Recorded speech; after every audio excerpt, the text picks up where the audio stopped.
In this moment of tragedy, I want to say to them and to the world and to terrorists everywhere that the United States stands with Israel. We will not ever fail to have their back.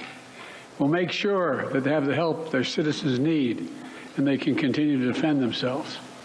You know, the world's seen appalling images. Thousands of rockets in the space of hours raining down on Israeli cities. I got up this morning and started this at 7:38 o'clock. My calls, Hamas terrorists crossing in Israel, killing not only Israeli soldiers, but Israeli civilians. In the street, in their home, innocent people murdered, wounded, entire families taken hostage by Hamas.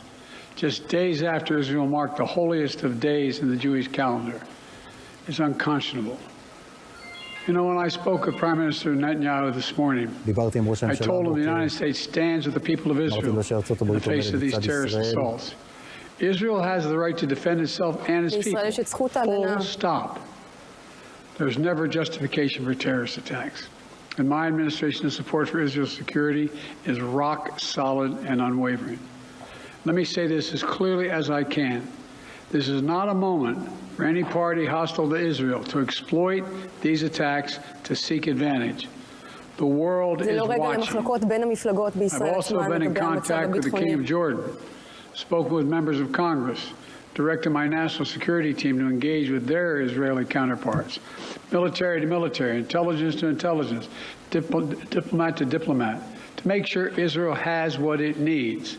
I've also directed my team to remain in constant contact with leaders throughout the region, including Egypt, Turkey, Qatar, Saudi Arabia, Jordan, Oman, the UAE, as well as our European partners and the Palestinian Authority. It's also a terrible tragedy on a human level. It's hurting innocent people, seeing the lives that have been broken by this, the families torn apart. It's heartbreaking. Jill and I are praying for those families who've been impacted by this violence.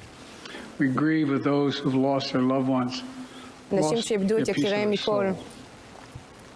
We have hope for swift recovery for many who have been wounded.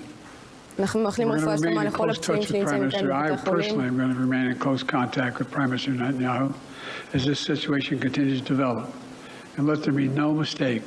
The United States stands with the state of Israel. Just on behalf of the moment the United States became the first nation to recognize Israel 11 minutes after its founding 75 years ago.